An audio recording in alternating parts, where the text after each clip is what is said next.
우리 학생들이 있으니까 저는 학생부 우리 교역자들처럼 재밌게 설교를 못하거든요. 그래서 수준에 눈높이에도 잘 맞추지도 못하고 제가 상당히 마음에 부담이 됩니다. 어떻게 하면 우리 학생들 몸을 틀지 않고 설교가 들리는 설교가 되게 할 수 있을까 생각을 고민을 좀 많이 하게 되는데요. 여러분 광화문 글판 아시죠? 광화문 글판 제가 이렇게 좀 그 글들을 많이 좋아해서 가끔 많이 찾아봅니다. 광화문 교보문고 건물에 그 5개의 큰 광고판이 있어요. 지나가는 사람들이 다 그 글을 보고 많이 위로를 받죠. 그 글들이 사람에게 꽤 많이 위로와 용기를 주었는데요. 이런 글판입니다. 여러분 사진으로 한 번만 보여주세요. 저런 글을 보고 사람들이 지나가며 오가며 많이 위로를 받습니다. 가장 많이 사랑받았던 그 글이 있었어요. 바로 나태주 시인의 시였는데요. 같이 한 번만 보여줄까요? 풀꽃이라는 시입니다. 자세히 보아야 예쁘다, 오래 보아야 사랑스럽다. 너도 그렇다. 여러분 이것을 사람들이 보고 참 많이 위안을 얻었어요. 어느 사업에 실패한 가장이 버스 뒷좌석에 앉아서 이 광화문 교보문고 앞을 지나가다가 저 글판들을 보고 큰 위로를 받고 다시 재기할 마음, 용기를 얻었던 한 글이 있었어요. 장석주 시인의 대추 하나리입니다. 대추 하나리라는 시를 제가 일부분을 여러분들에게 읽어 드릴게요. 적의 저절로 붉어질 리 없다. 저 안에 태풍 몇 개, 저 안에 천둥 몇 개, 저 안에 번개 몇 개가 들어서서 붉게 익히는 것일 게다. 저게 저 혼자 둥그러질 리는 없다. 저 안에 무설이 내린 몇 밤, 저 안에 땡볕 한 달, 저 안에 초승달 몇 날이 들어서서 둥글게 만드는 것일 게다. 여기까지만 읽죠. 이 장석주 시인이 자신의 삶을요 몽땅 대추 속으로 대입을 시켜본 거죠. 그 안으로 속으로 들어가 봤던 거예요. 그랬더니 이제껏 보지 못했던 대추의 삶이 보이기를 시작한 거예요. 비싼 과일도 아니고 엄청 예쁜 모습도 아닌 그런 대추인데 평소에 관심을 두지 않았던 그 대추 안에서 매우 귀한 것을 발견하게 되는 거죠. 짧은 시인데 이 시 안에 굉장한 감동이 저는 있었어요. 참 시인들이 참 위대해 보입니다. 겉에 보이는 것보다 그 안에 보이지 않는 것들을 어떻게 이렇게 발견해낼 수 있는지, 감동적인 이야기로 표현해낼 수 있는지 언어의 마술사라는 그런 생각이 듭니다. 하나님도요 여러분 안에서, 우리 다음 세대 학생들을 축복하는데 여러분 안에서 다른 사람들이 몰라주는 귀한 것을 발견해 주시는 분이, 그 가능성을 알고 여러분들의 삶을 세상 끝날까지 도와주시는 분이 우리 하나님이신 줄로 믿습니다. 오늘은 그런 하나님 이야기를 하려고 해요. 대추 한 알처럼 우리의 삶이 보잘것없어 보여도 하나님이 여전히 여러분 귀하다라고 말씀해 주시는 그 하나님의 사랑 이야기를 오늘 말씀을 통해서 여러분들에게 들려주고 싶습니다. 그래서 우리 과거 수천 년 전으로 성경 속의 갈멜산에 있었던 한 이야기 속으로 우리가 여행을 떠나보려고 하는데요. 같이 가보시죠. 등장인물은 누구일까요? 엘리야입니다. 질문하는 거 여러분 별로 안 좋아하시죠? 근데 여러분들에게 좀 집중을 시키려고 제가 질문합니다. 등장인물은 누구예요? 엘리야. 엘리야 하면 여러분 딱 떠오르죠? 와, 위대한 선지자. 엘리야가 주인공일까요? 예, 우리 그렇게 알고 있습니다. 그는 하나님의 말씀을 전하는 사람이에요. 선지자라고 하죠. 당시 그 나라를 다스렸던 왕은 누구였을까요? 아합 왕이었습니다. 그리고 왕비가 있었는데 그 왕비의 이름은 이세벨이라는 왕비였어요. 이 둘은 아주 악하기로 소문난 최고의 악인들이었어요. 그래서 백성들을 못살게 굴었고요, 힘으로 눌렀고요, 그리고 이 땅의 우상 숭배가 팽배하게끔 만들어낸 장본인이기도 했습니다. 이 두 사람의 악한 영향으로 온 백성들이 다 우상 숭배에 깊이 빠져들게 되었어요. 하나님이 우상 숭배로 인해서 그 영향으로 그 땅에 비를 내리지 않게 하셨습니다. 아합은 왕이 엘리야 선지자더러 야, 너 때문에 비가 내리지 않는 거야. 너가 자꾸 하나님 얘기하니까 그러니까 비가 안 내린다고 엘리야를 욕합니다. 엘리야는 아합 왕에게 무슨 소리냐? 당신이 우상을 숭배해서 하나님이 비를 내려주지 않는 거다. 그러면 직접 우리 맞대결을 해보자. 누가 맞는지. 그래서 바알과 아세라라는 우상을 지지하고 대표하는 선지자들이 갈멜산 꼭대기에 모입니다. 그리고 엘리야는 혼자 나아가서 외로운 싸움을 시작을 하죠. 이제 이 갈멜산 꼭대기에서 엘리야와 우상 측의 선지자들이 대결을 하려고 서로 맞붙었는데 많은 수많은 백성들이 이 갈멜산 정상에 다 함께 모여들었습니다. 그 백성들에게 엘리야가 이렇게 얘기를 해요. 외칩니다. 21절 말씀 오늘 본문인데요. 같이 한번 읽어보죠. 여러분 말씀이 잘 안 들리고 졸음이 오고 그럴 때는 이렇게 성경을 좀 같이 읽으시고 큰 소리로 따라 읽어주시면 좋습니다. 같이 한번 읽어봐요. 시작. 엘리야가 모든 백성에게 가까이 나아가 이르되 너희가 어느 때까지 둘 사이에서 머뭇머뭇하려느냐. 여호와가 만일 하나님이면 그를 따르고 바알이 만일 하나님이면 그를 따를지니라 하니 백성이 말 한마디도 네. 바알을 따를 거냐 하나님을 따를 거냐 둘 중에 하나만 선택하라 할 때 백성들이 어떻게 했다고요? 말을 한마디도 대답을 하지 못했다라고 해요. 왜요? 왜 선뜻 따르지 못했을까? 왜 사람들이 바알을 따랐던 것이고 그 바알을 따르지 말라고 했을 때 왜 그것을 놓지를 못했던 걸까? 한번 생각해 볼 필요가 있겠죠. 바알은 팔레스타인 이 당시에 이 지역 성경 속에 나온 그 지역에서 태양을 주관하는 신이었어요. 그러니까 농사를 지으면서 이 당시에 살아갔었잖아요, 사람들이. 그러면 농사를 할 때 태양 신을 의지하는 것은 당연한 것이라고 생각을 했었던 거죠. 절대적인 수확이 이 바알에게 달려 있다라고 생각을 한 거예요. 풍요와 번영을 가져다 준다고 생각했던 아세라 신이 있었어요. 바알의 그런 부인이었어요. 그러니까 그것도 아세라가 가져다 준다고 생각을 했었던 거죠. 100이면 100 물어보면 우리 농경 수확 바알한테 잘 보여야지 이렇게 생각을 했던 게 당시의 통념이었고 상식이었단 말이에요. 이들에게는 먹고 사는 일이에요. 농사의 일이에요. 그것과 성전에 가서 만나는 하나님과는 별개라고 생각을 했었던 거죠. 일과 농사는 종교 신앙적인 차원이 아니지. 농사라는 것은 농사를 주관하는 바알에게 잘 보여야 되는 거야. 당연한 거야. 이렇게 생각을 했었던 거죠. 쉽게 표현해 볼까요? 주일날 교회에 와서는 우리가 하나님을 찾고 예배합니다. 하나님 앞에 우리의 삶이 다 담겨 있다고 그렇게 생각을 해요. 그러나 주일날 교회를 떠나서 다시 삶의 자리로 일상으로 돌아가서는 직장 문제, 통장 잔고의 문제, 아이들의 문제, 우리 앞날에 대한 미래에 대한 염려 모든 것들이 다 내 손에 쥐고 있는 것들이 그것을 해결해 줄 수 있다라고 생각을 합니다. 내 통장에 얼마가 있느냐, 내가 얼마나 능력이 있느냐, 내가 얼마나 건강이 있느냐, 이 모든 것들이 나를 지켜준다고 생각을 하지 하나님이 지켜준다라고 생각은 하지는 않습니다. 아이의 성적이 60점이면 정말 우리 아이가 60점짜리 인생이 되는 것 아닌가? 그 생각이 아이에 대한 미래의 앞날이 우리를 불안하게 만듭니다. 아니, 나머지 부족한 부분을 하나님이 우리보다 크신 계획으로 채워가실 것에 대해서는 잘 생각을 하지 못한다라는 거죠. 하나님이 우리 살아가는 자녀들의 삶을요, 여러분 부족해도 다 채우실 거예요. 하나님이 채워가시고 하나님이 완성하실 아름다운 작품이 여러분의 삶에, 우리 다음 세대의 삶에 있다라는 거죠. 하나님을 믿는다라고 하면서도 내일의 염려로 수심이 드리워진 우리의 모습이 지금 바알을 내려놓아야 되나 말아야 되나 머뭇머뭇하고 있는, 이 대답을 한마디도 하지 못하고 있는 엘리야의 앞에 있는 이 백성들의 모습이라고 볼 수 있습니다. 일상의 영역에서 바알을 떠나라 버려라 하는 이 엘리야의 설교가 도무지 아멘이 안 나오는 거예요. 생계에 직결되어 있다고 생각을 했거든요. 이들은 너무 그것이 아프게 다가옵니다. 어떻게 바알을 버리라는 거지. 우리는 아직도 바알을 따르는 이 백성들요, 이 무리들을 향해서 여러분들이 갖고 있는 생각을 한번 저는 여쭙고 싶습니다. 여러분, 이 백성들을 보면 어떤 생각이 드세요? 1번 한심하다. 2번 이광성 목사 같다. 3번 나 같은 모습이다. 4번 모르겠다. 여러분 몇 번이세요? 3번이세요? 2번 생각하시는 분. 네, 우리는 막 손가락질을 할 거예요. 야, 바알을 따르는 저 군중들 포기하지도 못하고 저급하고 속물이고, 아니 빨리 돌이켜서 하나님을 선택하고 하나님을 사랑해야지. 엘리야 봐라, 얼마나 영웅 같은 신앙의 모습이냐. 야, 다 본받아야 된다. 우리도 엘리야처럼 신앙인이 되자.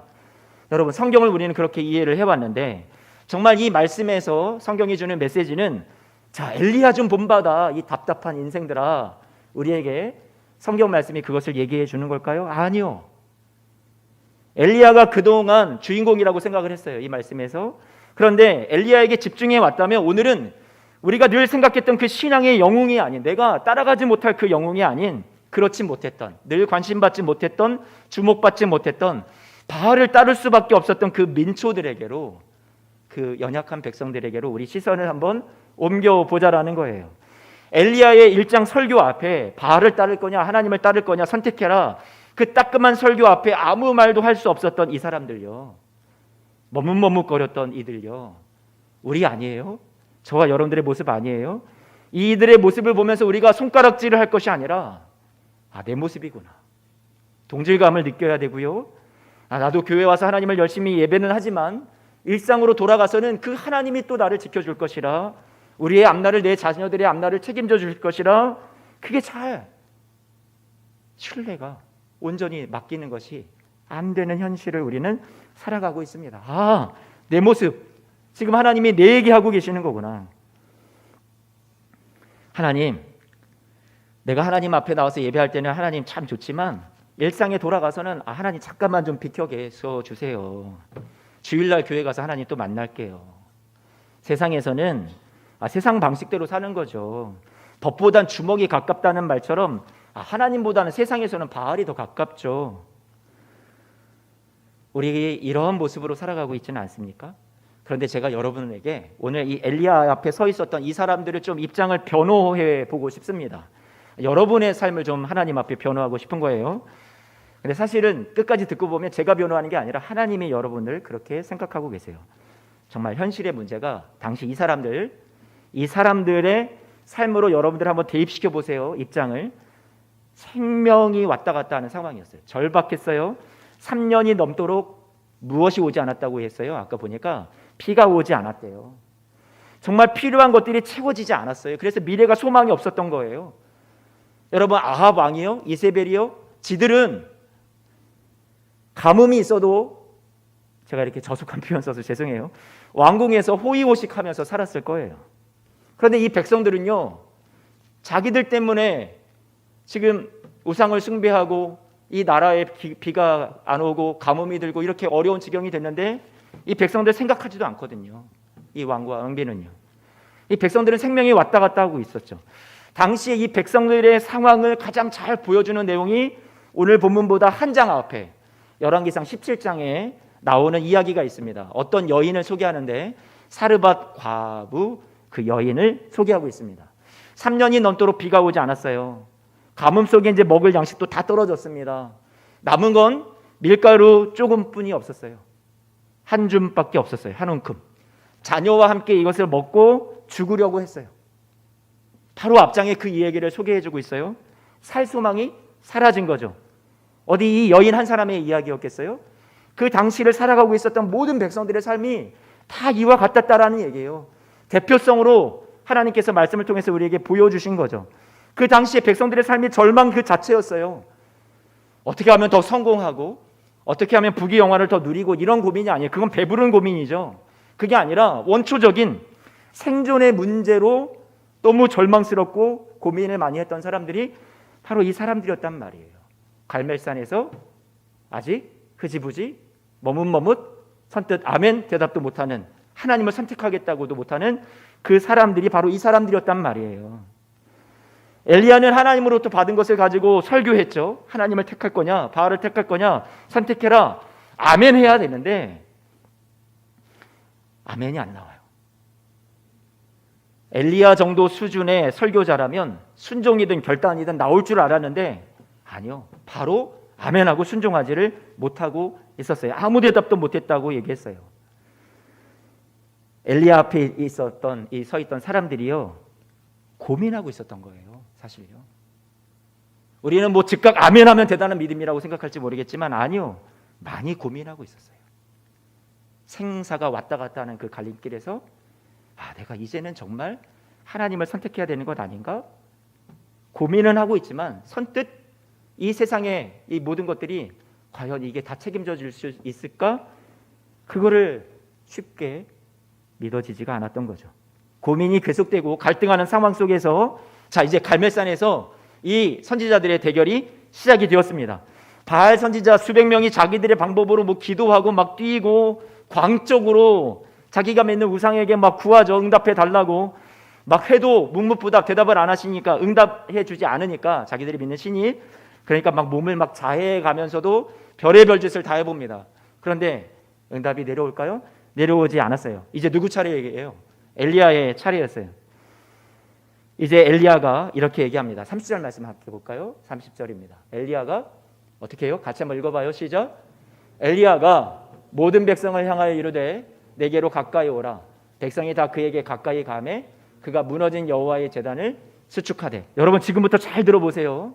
지금부터 엘리야에게만 우리가 집중해서 놓쳤던 백성들의 이야기를 하나님께서 주목하고 관심 갖고 있다는 것을 말씀의 기록으로 우리에게 보여주고 계시는데, 아, 백성들이 이렇게 움직였던 거구나. 한번 이 말씀을 따라가 보자고요. 이 엘리야가 모든 백성을 향해서 내게로 가까이 와라. 그리고 무너진 여호와의 제단을 수축하라고 해서 같이. 성경에는 엘리야가 혼자 한 것 같지만 아니요. 이 이야기는 백성들과 함께 이 일을 같이 했다라는 얘기예요. 5계에서 이 백성들이 제단 주위에 도랑을 만들어요. 땅을 파내고 도랑을 만들고 또 나무를 구해다가 베어서 장작으로 제단 위에 쌓아 놓게 합니다. 여기서 끝이 아니라 성경의 이야기를 보면 송아지를 가져오게 하죠. 송아지를 가져오게 해서 산꼭대기에서 송아지를 잡고 그리고 제사드릴 준비를 하면서 제단 위에 토막을 내서 올려놓는 일까지 같이 엘리야와 함께 이 백성들이 다 동참을 합니다. 참 가지가지 시키네. 좀 그만 좀 시켰으면 좋겠다 하는 마음이 여기까지 올라오지만 충분히 지금까지도 고생했어요. 그런데도 잘 감당해 내가고 있어요. 아직 하나님 앞에 머뭇머뭇하던 그런 백성들이었는데 여기까지 그래도 조금씩 순종해 가고 있었어요. 그런데 엘리야가 한 가지를 더 시킵니다. 통에 물을 채워다가 번제물과 나무 위에 부으라는 거예요. 33절 말씀에 보니까 이렇게 말해요. 나무를 버려놓고 송아지에 각을 떠서 나무 위에 올려놓았는데 통 넷에 물을 채워다가 번제물과 나무 위에 다 부으라는 거예요. 그런데 통이라는 말을 여기 통이라고 써 있잖아요. 통. 문제는 이 통이 뭐냐라는 거죠. 이 통을 제가 원어를 찾아보니까, 사전을 찾아보니까 카드라는 말을 쓰고 있었어요. 히브리어로 카드. 카드라는 말을 어떤 말이냐면 물 항아리라는 말이에요. 사진 하나만 보여주세요. 여러분 성경에 보면 가나 혼인잔치 기억하세요? 요한복음에 말씀 나오는 가나 혼인잔치에 물 항아리가 있었죠. 그 항아리 통이에요. 통. 그러니까 저거에다가 물을 가득 담는데 네 통이라고 얘기를 했어요. 네 통의 물을 담아와라 시켰던 거죠. 딱 보기만 해도 저는 무거워 보입니다. 근데 저기다가 물을 담았어요. 얼마나 더 무거울까요? 이스라엘 고대 유물박물관에 전시되어 있는 두 번째 물 항아리 한 번만 보여주세요. 저기 물 항아리가 몇 리터냐면 37리터예요. 37리터. 여러분 37리터 하면 어느 정도인지 여러분 느껴지세요? 그 다음 사진 한 번만 보여주세요. 이틀 전에 제가 위에 1층에 있는 생수통을 들어다가 이렇게 올려놓았는데 물이 떨어져서 저것이 19리터 정도 되는 거예요. 37리터라는 거는 저거의 2배 이상이죠. 2배 가까이 되는 거잖아요. 그러니까 어마어마한 거죠. 저는 저거 드는데도 막 끙끙거렸었거든요. 물 항아리를 가지고 와라 했어요. 통을, 네 통이나. 그런데 제가 이 통이라는 단어를 제가 영어 성경을 한번 찾아보니까 영어 성경에는 뭐라고 얘기하냐면 배럴이라고 표현했다고요. 배럴? 제가 구글에서, 우리 학생들 구글 잘 찾잖아요. 구글에서 검색을 해봤어요. 배럴이 뭐지? 딱 검색을 해보니까 이게 뜨더라고요. 이미지 보여주세요. 와, 예. 포도주 같은 큰 술을 담는 저 통이요. 저거를 배럴이라고 하고 영어 성경을 그렇게 번역을 해놓고 있었어요. 배럴. 어마어마하죠. 그 다음 또 배럴이 이게 뜨더라고요. 석유를 담는 통이에요. 여러분 어마어마하잖아요. 실제 저만한 크기는 아니었을 거예요. 아까 봤던 그 신약 성경에 나왔던 물 항아리 그 정도의 규모의 무게의 그런 것이었겠죠. 여러분 이 배럴이란 저 통은요, 석유 담는 통은요 159리터예요. 여러분 이 네 통을 담아오라라는 것은 사실 너무 힘든 일이었어요. 너무 큰 무게였어요. 네 통을 담는다라는 것 고생이었어요. 그런데 더 당황스러운 문제가 나옵니다. 이 물을 어디서 구했냐라는 거예요. 여러분 이 물을 어디서 구할까요? 생각해 보세요. 3년 반 동안 3년이 넘도록 가뭄이 들었다고 말씀해 주고 있어요. 오늘 본문 앞장에 먹을 것이 없어서 죽으려 했던 사르밧 과부 얘기했었죠. 그 과부를 엘리야가 만나기 전에 엘리야가 그릿시네가라는 곳에 가서 왜냐하면 가뭄이 들고 먹을 것이 없으니까 하나님이 그곳에 가서 피신하라고 했을 때 거기서 하나님이 그릿시네가의 물을 마시게 하고 그리고 거기에서 까마귀가 엘리야에게 먹을 것을 공급해주는 하나님의 은혜를 경험했어요. 그런데 그 시내가 싹 다 말랐다고 그랬어요. 열왕기상 17장 7절 말씀해 보니까 뭐라고 말씀하고 있냐면 시내가 마르니라라고 표현해주고 있어요. 7절 말씀 한 번만 띄워줘 보세요. 네, 다 말랐대요. 그 시내가 다 말라버렸대요. 그러면 이 물은 어디서 떠오르냐? 학자들이 가장 유력하게 추정하고 있는 것은 지중해 바다예요. 지중해 바다. 여러분 그 산 갈멜산 꼭대기에서 지중해 바다까지는 거리가 만만치 않거든요. 제가 이 갈멜산이 지금 현재 이스라엘의 이 높이가 얼마나 되는지를 검색을 해보니까 높이가 516m, 해발 516m로 나오더라고요. 제가 우리 교회 주변에 있는 불암산이라고 있죠. 검색을 해봤어요. 또 몇 미터지? 507m예요. 507m. 제가 2년 전에 우리 남전도회와 함께 불암산을 등산을 했었어요. 제가 어디까지 올라갔었을까요? 산꼭대기까지? 아니요. 저는 중턱까지만 올라갔어요. 거기 갔다 오고도 막 지쳐가지고 내가 다시는 등산을 하나 봐라. 여러분 저는 이렇게 체력이 약하고 너무 힘들어서 다시는 등산 안 하고 싶을 마음이 들었어요. 그런데 그 일을 물통을 무거운 물 항아리를 4개를 들고 이곳에 왔다 갔다 하면서 이 산을 내려가서 그것을 들고 산꼭대기까지 다시 들고 오라는 명령이 주어집니다. 이게 무슨 고생이야. 하나님 나 응답이고 뭐고 나 그만할랍니다. 저 같으면 그랬겠어요. 그런데 이들이 머뭇머뭇거렸던 분명히 그런 사람들이었는데 이것을 해냅니다. 야, 저보다 더 나은 사람들이었네요. 당장에는 아멘하고 즉각 대답하지는 못했지만 머뭇머뭇했지만 말씀이 주어진 뒤에 엘리야의 설교가 주어진 뒤에 고민하다가 막 재다가 결국은 순종의 걸음을 제단을 수축하고 그리고 나무를 구해오고 같이 송아지를 잡고 그리고 물을 떠오는 그런 과정 속에 다 동참하면서 아주 작고 미약하지만 순종의 걸음을 하나하나 옮겨가고 있는 이들의 모습이 성경 속에 아주 뚜렷하게 나와 있다라는 얘기예요.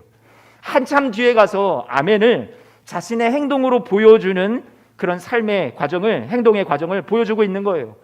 너무 무겁고 힘들어요. 지쳤어요. 산을 오르락 내리락 하는 것도 힘들어요. 그런데 그것들을 참고 견디며 포기하지 않고 그렇게 시키는 일들을 하나하나 다 해냅니다. 정말 대단한 거예요. 성경에서 왜 이런 얘기를 구체적으로 기록해 놨을까요? 그냥 한 줄로 엘리야가 물을 떠오라 했는데 물을 떠왔더라 이렇게 얘기하면 얼마나 쉽고 간단해요. 그런데 그게 아니라 이 백성들이 했던 그런 낱낱이 행동 하나하나를 왜 기록으로 우리에게 남겨주었냐라는 거예요. 엘리야가 주인공 같지만 이 말씀에서 하나님이 조명하고 계시고 주목하고 계시고 관심 갖고 있는 것은 누구라는 얘기예요? 이 못난 백성들이라는 얘기예요. 이 부족하다고 생각했던 우리가 손가락질했던 이 사람들이 하나님의 눈에는 여전히 귀하다는 얘기를 지금 말씀을 우리에게 들려주고 있는 거죠. 해도 정말 너무합니다 하나님 할 텐데 엘리야가 이제는 34절 말씀에 뭐라고 얘기하냐면 우리 같이 한 번만 읽어볼까요? 정말 너무합니다. 34절 같이 읽어보죠. 시작. 또 이르되 다시 그리하라 하여 다시 그리하니 또 이르되 세 번째로 그리하라 하여 세 번째로 그리하니. 만만치 않은데 이 일들을 백성들이 해냅니다. 우리의 삶의 현실이라는 것이 만만치 않아요. 하나님이 그 현실을 단번에 승리해내지 못하고 한 번에 아멘하고 순종하지 못하는 우리에게 여러분들 저급하다고 여러분들을 그렇게 포기하지 않으십니다. 한 주에도 수십 번 우리는 포기하고 싶은 생각이 우리에게 들 때가 있습니다. 직장에서도 그렇고요. 나에게 맡겨진 어떤 일에서도 어떤 위치, 직분 여러 가지 포기하고 싶을 때가 한두 번이 아니죠. 수능 시험을 우리 자녀들이 보았는데 시험의 결과를 받아들고서 절망할 수도 있고 다시 도전할 용기가 생기지 않을 수도 있어요. 앞이 막막합니다. 빚을 계속 갚는다고 갚아왔는데 줄어들 생각을 안 합니다. 불어납니다. 더 이상 우리의 삶에 이것뿐만 아니라 삶의 전반에 할 수 없을 것 같은 한계를 느낄 때가 우리의 삶에 찾아옵니다. 그게 우리의 현실이죠. 그런 현실을 살아가는, 힘들게 힘겹게 그래도 한 걸음 한 걸음 걸어가고 있는 우리의 삶의 모습이 오늘 이 말씀 속에서 담겨져 있는 거예요. 성경에서 무조건 믿음으로 이기는 영웅들의 승승장구 이야기가 아니라 하나님이 더 관심 가지시는 그런 민초들의 삶, 정말 어렵게 살아가고 있는 저와 여러분들의 이야기를 오늘 성경은 주목하고 있는 거예요. 하나님이 관심 갖고 계시다라는 거죠. 갈멜산에서의 승리는요, 그래서 엘리야의 승리가 아니에요. 그 승리의 주역은 누구예요? 우리와 똑같은 머뭇머뭇하던 사람들, 아직 우상을 숭배하고 바알을 쉽게 떨쳐내 버리지 못했던 그 믿음이 연약한 존재들, 하나님을 예배한다고는 하는데 여전히 바알이 중요할 것 같다고 생각했던 이 사람들. 그러나 이들의 하나하나 움직이는 그 모습을 성경이 우리에게 보여주고 계시고요, 그들이 점차 하나님 앞에 순종하는 모습으로 나아가는 것을 오늘 말씀 우리에게 전해주고 있어요. 엘리야는 하나님이 이들이 약하다라는 것을 아셔서 보내신 사람이죠. 하나님이 엘리야를 도구로 쓰신 거죠. 엘리야가 주인공이 아니라 주인공된 연약한 백성들을 하나님 앞에 다시 믿음을 주고 그들을 힘을 붙돋아 주고 그들에게 소망을 주고 하나님이 참된 신이라는 것을 알게 하시려고 하나님이 엘리야를 쓰시는 거지, 하나님의 궁극적인 목적은 지금 어디에 있는 거예요? 백성들에게 있다라는 거예요. 믿음이 약한 사람들, 머뭇머뭇했던 사람들, 주인공은 백성들이었어요. 저 같으면 더 이상 못해 할 줄 알았는데 정말 이 사람들이 세 번째 바다를 향해 물을 뜨러 갑니다. 얼마나 더 견뎌냈는지, 얼마나 더 고생했는지 다 짐작할 수 없을 만큼 힘들었던 시간을 이들이 감내해냅니다. 누구를 위해서요? 하나님을 위해서. 우리 사랑하는 성도님들도 세 번째 물을 담으러 가는 그런 삶의 길에 서 계신 분들이 여기 많이 계신 줄로 압니다. 지금 우리 학생들은 아마 첫 번째 물을 뜨러 가는 정도일 수도 있어요. 근데 앞으로도 많은 어려움이 있을 수 있어요. 그런데 하나님이요, 포기하지 않으세요. 여러분 끝까지 주목하고 계세요. 지금도 여러분들이 겪는 현실과 어려운 고민, 고통 속에서 그럼에도 불구하고 하나님을 향해서 한 발 한 발 내딛는 그 걸음이 어떤 걸음이냐면 결국 그것이 만들어서 갈멜산의 승리를, 하나님의 참되신 하나님 되심을 나타내는 그런 걸음이 되었다라는 것을 여러분 믿으시기를 축복합니다. 반복되는 일상의 우리의 수고와 고난의 시간들이요, 하나님이 우리가 죄인이라서 우리를 단지 벌하기 위해서 겪는 것으로 보기보다요, 하나님을 하나님으로 아직도 알지 못하고 인정하지 못했던 우리의 삶에 하나님이 그런 우리를 그럼에도 불구하고 사랑하셔서 머뭇머뭇하고 아멘하고 순종하지, 즉각으로 하나님 앞에 순종하지 못했지만 그런 우리 삶을 포기하지 않고 찾아오셔서 내가 정말 너희 하나님이야, 나에게 다 한번 맡겨보렴 하시고 우리를 설득하기 위해 찾아오신 하나님이 오늘 말씀 속에서 너무 풍성하게 나타나고 있다는 거예요. 하나님이 아닌 바알을 나는 계속해서 붙잡고 일상을 살아왔는데 결국 이 바알이 아니었구나, 우리가 붙잡을 것은 오직 하나님이구나를 깨닫게 하시려는 하나님의 사랑 이야기가 오늘 말씀 속에서 나와 있는 거죠. 이제 엘리야가 이 백성들이 다 이루어 놓은 그 고통스러운 수고, 그 수고가 다 물이 가득 채워졌단 말이에요. 그 고통스러운 수고의 손길 위에 하나님 앞에 이제 기도하기를 시작을 합니다. 자, 36절 말씀 보세요. 같이 한번 읽어볼까요? 36절입니다. 읽어봅니다. 시작. 저녁 소재 드릴 때에 이르러 선지자 엘리야가 나아가서 말하되 아브라함과 이삭과 이스라엘의 하나님 여호와여, 주께서 이스라엘 중에서 하나님이신 것과 내가 주의 종인 것과 내가 주의 말씀대로 이 모든 일을 행하는 것을 오늘 알게 하옵소서. 주께서 누구 중에서? 하나님, 이 백성들 중에서 하나님이신 것을 알게 하옵소서. 37절 말씀. 여호와여, 내게 응답하옵소서. 내게 응답하옵소서. 이 백성에게 주 여호와는 누구라고요? 하나님이신 것을 알게 하옵소서. 그랬더니 정말 어떻게 되었어요? 응답해 주셨어요. 38절입니다. 이에 여호와의 불이 내려서 번제단과 나무와 돌과 흙을 태우고 또 도랑에 물을 다 핥았다. 다 물을 없이 했다라고 말씀해 주고 있어요. 하나님이 정말 하나님 되심을 드러내신 거죠. 자, 그 다음 말씀이 중요한데요. 오늘 말씀의 핵심이에요. 39절 말씀입니다. 이 말씀은 여러분 지금까지 우리 학생들도 잘 견뎌와 주셨는데 여러분들이 믿음의 사람들이에요. 39절 말씀 다 함께 큰 소리로 함께 읽어봅니다. 시작. 모든 백성이 보고 엎드려 말하되 여호와 그는 하나님이시로다. 여호와 그는 하나님이시로다. 아멘. 여러분 이들의 입에서 뭐가 나왔어요? 여호와 그는 하나님이시로다. 하나님, 내가 세상의 삶을 살아가는 거, 일상의 삶을 살아가는 거, 내 생계의 문제 하나님께 달려 있습니다라는 고백이 어떻게 된 거예요? 나온 거예요. 더 놀라운 것이 뭐냐면 아까 여러분 말씀 기억하세요? 21절 말씀 기억하시나요? 21절 말씀 한 번만 더 띄워줘 보세요. 백성이, 그 다음이요. 백성이 뭐라고요?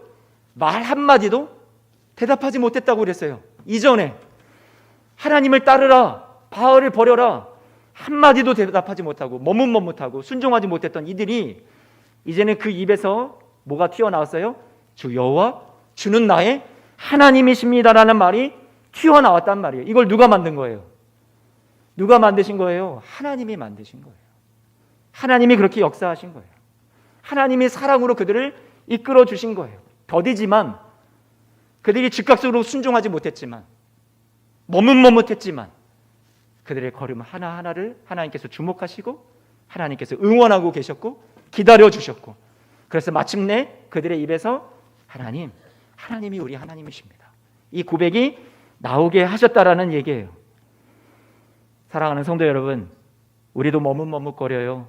성경 속 영웅의 인물과는 거리가 멀지 몰라요. 하나님을 하나님으로 제대로 알지도 못하고 늘 곁눈질하고 늘 세상 살면서 우리는 하나님이 과연 나를 지켜주실까? 내 삶을 책임져 주실까?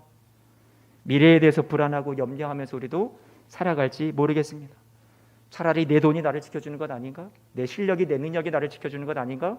우리에게도 바알이, 우리가 붙잡고 싶은 바알이 너무나도 많이 있어요. 포기하지 못할 것 같아요.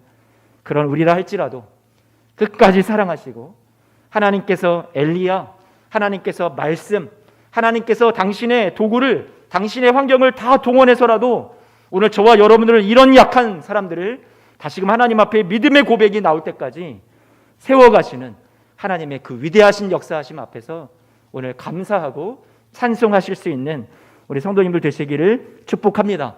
우리도 함께 고백해 볼까요? 따라서 하겠습니다. 여호와 그는 나의 하나님이시로다.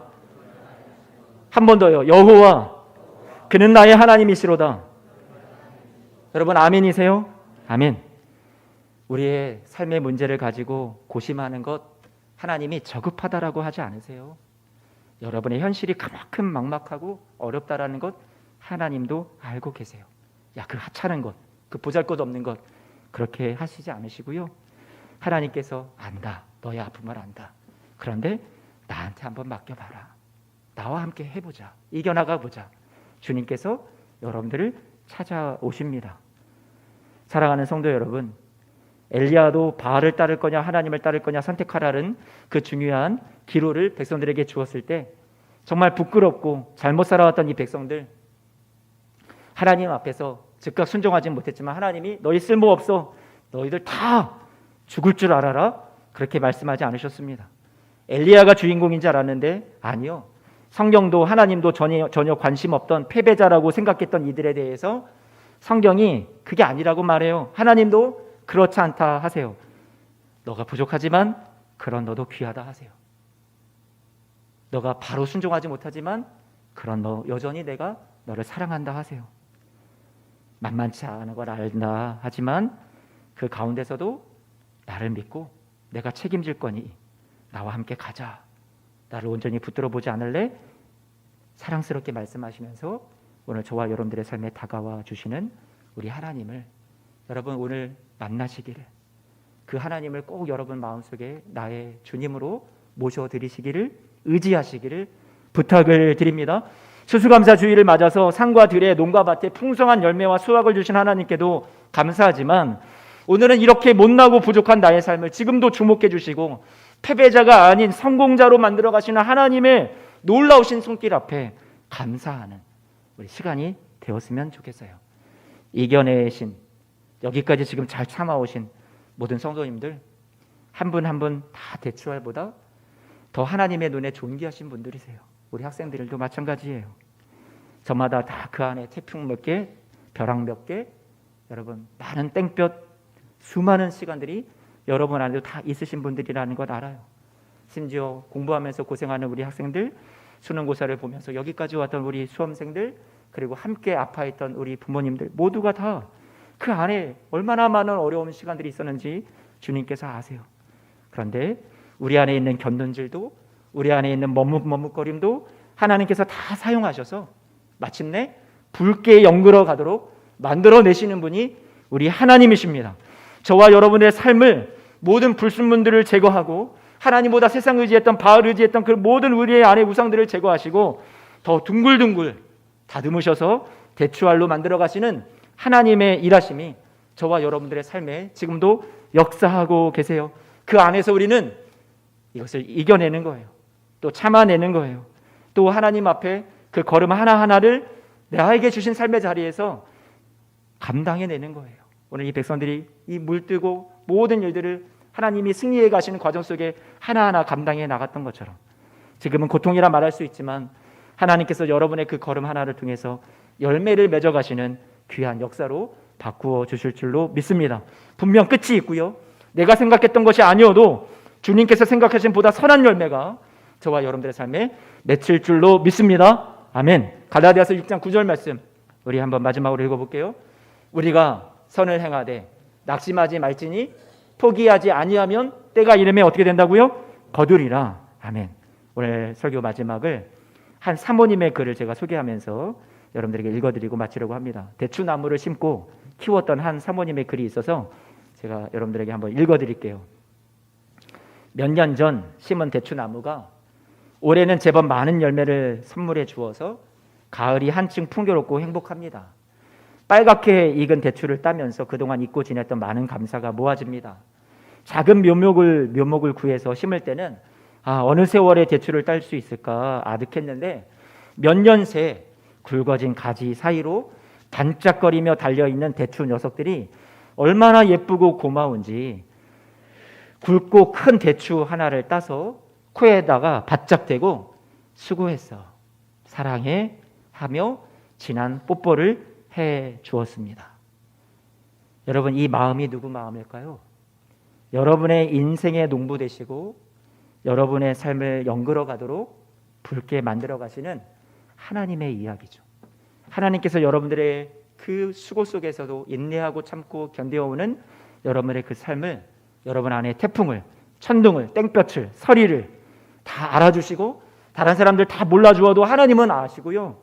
여러분 안에 그것을 통해서 하나님의 놀라운 일을 이루시고 하나님께서 승리로 여러분들에게 안겨주시고 하나님께서 풍성한 열매로 저와 여러분들에게 갚아주실 줄로 믿습니다. 할렐루야. 기도하겠습니다.